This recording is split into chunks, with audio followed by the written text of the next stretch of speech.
Hey guys, it's time for more narratives, and this is an unbelievable story. Definitely going to be scratching your head on this one. Now, I want to begin with a bit of background. So here it goes. I'm currently out of town visiting family for a week, and my grandma, who lives with my parents, she's very ill and wanted to say goodbye. Now, my girlfriend, who I have been with for about 7 years, recently had surgery and didn't feel comfortable traveling the 5-hour car ride with me. So very understandable because she is still in quite a bit of pain. Now, I've been here about 3 days now and be spending another 2 here at my parents'. Now, my girlfriend and I have always had a strong relationship. We get along very well. We manage to communicate about almost everything. We rarely fight. In fact, when we do, it's usually about housework, which admittedly is usually my fault, as I leave too much of it for her to do. This will be relevant in just a bit. Now, we had a fight about the housework right after I left to visit my grandmother. Since she had surgery, she hadn't been keeping up with the cleaning and the laundry much, and the house has gotten a bit out of hand. She has to keep up with the cleaning and laundry. She's kind of a neat freak, and where I'm okay with clutter. So, and even by my standards, the house was getting pretty messy. So I promised that I'd clean it up, and I did, but she kept insisting more needed to be done, and I thought it was clean, but it wasn't up to her standards. So now that I've left, I can see I was a bit in the wrong, and I feel bad. And I've told her so through text messages. She seems to forgive me. She didn't mean to snap at me over it. She's in pain and exhausted and just wants more help around the house. Now, I only see clutter when I clean, but I don't think about things like vacuuming and dusting. I thought we had cleared the air and everything was okay, but she's been very distant over the last few days, and since I've been here, very little communication. And now I got a text message from my best friend telling me he saw her walking about a hardware store with some guy. He described him as tall with dark black long hair and a full beard. This guy does not fit the description of any of her friends. She was leaning against his arm while they walked around the store. He saw them leave together and walk to the chain restaurant across the street. Now, my girlfriend has never given me the impression she would cheat, ever. We've always told each other when we had crushes on people and been open to other people expressing feelings to us, and with her leaning on this guy, so I'm worried. But at the same time, my girlfriend tends to lean on all her friends she feels comfortable with when there's a lot of walking involved. She had a heart condition, now more exacerbated by her recent surgery, and she does faint on occasion. Now, she always holds my arm when we walk around stores, and I've seen her do the same with her girlfriends too. So it may be that she's having a dizzy spell and leaned on him for support, whoever he is. Now, I've expressed that I'm thinking of leaving here today and coming home early, and after all day and not talking to me, she responded, "No, visit with your family. You never see them. Spend all the time with your grandma that you can. She doesn't have long left. I'm sure spending her last days with you will be really comforting for her. Now, it's flattering that you're homesick, though you miss me. I miss you too.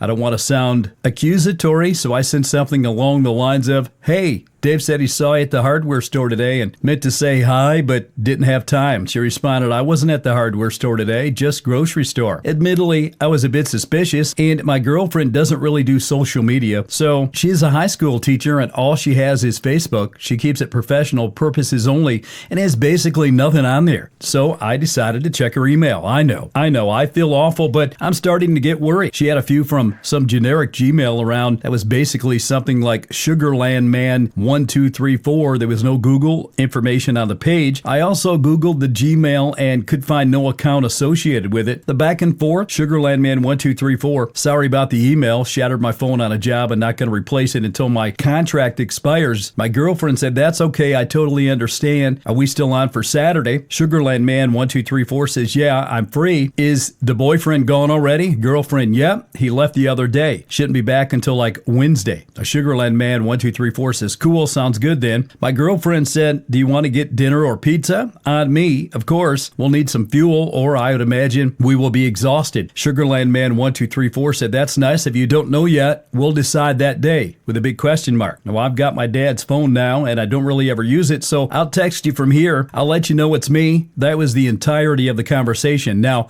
I'm even more worried. Should I come home early, confront her over the phone, leave it alone until I get home when I was going to come home anyway? What do I do? So I've got an update here. Some of that info has come up in the comments below. She just had a hysterectomy. She's only recently home from the hospital and doesn't have much energy. We hadn't had relations since the surgery. She says she can't. Oh, I honestly honestly believe her because I've changed the bandages on her stitches and they look so painful. Other than slowly walking around, she can't really do much. So my best friend and his girlfriend, now fiance, have all been mutual friends together for several years and all go out together frequently. He knows for sure what he looks like, and he knows that was her at the hardware store. So I'm sure this is not relevant at all, but a guy can hope. I mean, come on, my birthday's in 10 days. So here's another update. Let me give you some more information. My friend drove by my house. There is a white truck in the driveway, but the plates on it are from a neighboring state, and it's getting kind of late there. So another update, my friend, he drove by again and the truck is still there. The truck is from another state, but my girlfriend has family in that state and my girlfriend is not really close with her family at all though. We really only see them on holidays. However, my girlfriend's family owns a construction company, but their company lays concrete. I don't think that they have any carpenters or anything like that there.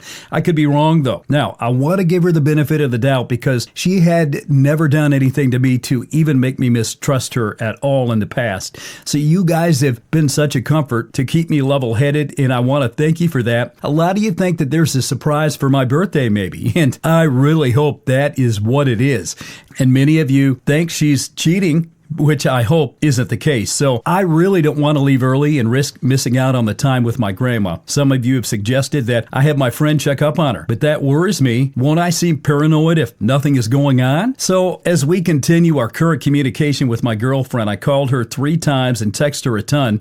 I haven't been accusatory, but just asked what she was doing and if she has any friends over. Now, we live in a dead cell phone coverage area. We live in a town surrounded by cornfields and miles and miles from nowhere. We get spotty reception at best. So when I last spoke to her, she said she was doing laundry and working on a quilt that she's making for my mom. Now, both the laundry and her sewing room are in the basement. We get no service in the basement. A little while ago, I got a picture message of our cat laying all over her quilting supplies and one saying she missed me. Now, it's possible she hasn't gotten my text because she has very possibly been in her sewing room all day and she can spend hours there working on projects and watching Netflix. She always calls me right before she falls asleep when we're apart though, so I'm waiting for her to call me before bed now. Well, I want to give you another update. So far, it's getting late, still no call, but if she's in the basement quilting and watching Netflix, that's really no surprise. She can go on for hours and hours.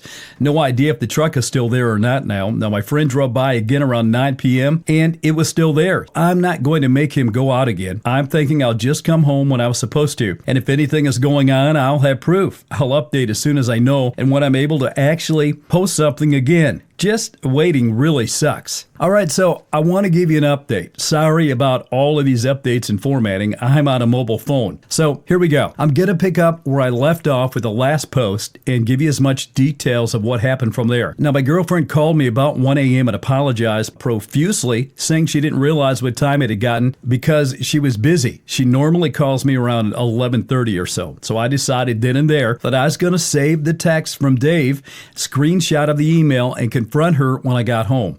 Now, I weighed my options and decided it was probably better to be cheated on and let it go on a few extra days and spend time with my family than to rush home or accuse her over the phone and find out she was planning something for my birthday. So I think that would ruin her trust in me forever. Nothing seemed odd when she called. She asked about my family, sent me a few progress pictures of the quilt she was making for my mom, told me she loved me and that she would call me in the morning. Now, Monday morning, my grandmother took a turn for the worse. And my brother, mother, and father all gathered at the hospice to spend the final hours with her. Somewhere in the very wee hours on Tuesday morning, she passed away from lung cancer. Seriously, people, put down your cigarettes.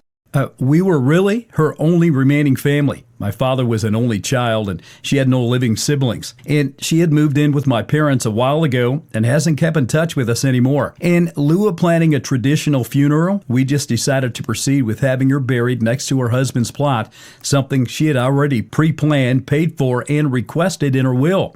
And spent Tuesday gathering around in the living room, telling stories about her and looking through her shoebox full of photographs to create an updated photo album. It was nice, actually. Now, my girlfriend kept in constant contact with me, though, this whole while as I talked to my parents. They love her. Now, during that time, I decided to let everything fall out of my mind other than my family. It was pretty evenly split on what people believed about my girlfriend, but what felt right in my gut was that she was planning something for me. Now, many of you said I was denying any possibility she was cheating and had my head in the sand, that she was probably having relations with this guy in our own bed, and that she was on some sort of carnival ride. Some said I trusted her too much and that it would come back to bite me. And many of you said I didn't trust her enough, that I was letting what my friends saw cloud my judgment. Now, there's some truth to that, and many of you wondered if Dave hated my girlfriend or wanted to get with her. Well, I promise you that is not the case at all. Dave has been cheated on before and just wanted to look out for me. If I had asked him to confront her, he would have done it in a heartbeat. But even though he thought something was up, knowing us for as long as he has, I asked him to leave it and that I would deal with it when I got home.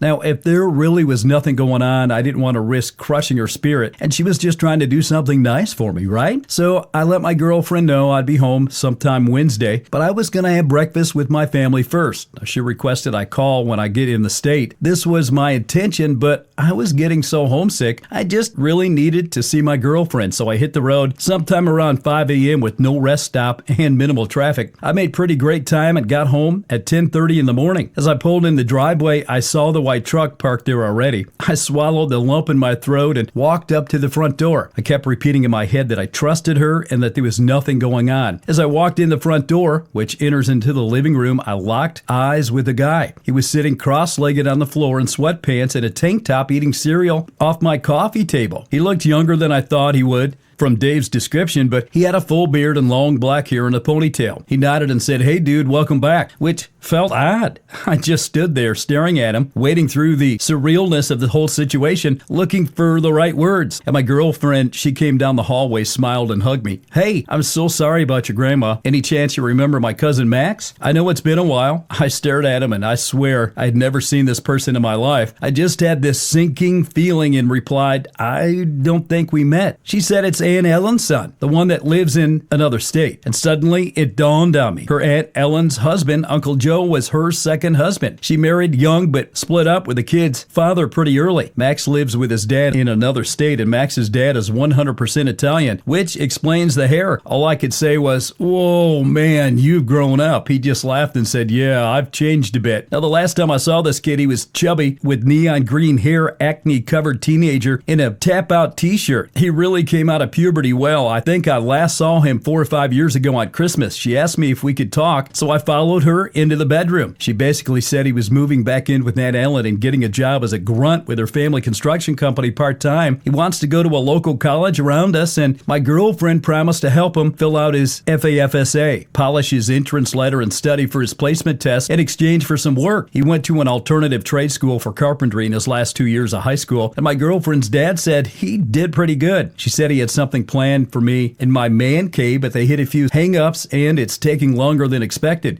She brought our Xbox upstairs into the living room and has made me swear that I'll not enter the basement for any reason until my birthday. Now, I debated pretending, and I wasn't worried at all, but I liked that we're always honest with each other. I told her Dave saw her with her cousin and had me a bit worried about him. She just laughed and said, "I didn't realize he saw us together. I thought you meant he just saw me." She said that they walked basically around opposite ends of the store shopping separately. They only met up to check out. She asked why I didn't ask who that was. She said I could have told you it was Max and still been able to keep the exchange of work under wraps, and just told me about the college thing. Now, I basically told her I didn't want to make her feel like I was accusing her of anything, which I think she appreciated. Max is going to be staying here for a few more days longer than planned, which I wish she would have told me about. But after this, it seems like nothing at all. I think she's a bit upset that I could even think for a moment that she would cheat on me, but she said she was glad I didn't come flying home early, kicking in the door or anything. So I think we're good. But just in case, I'm going to kiss her butt for a while. You know what I mean?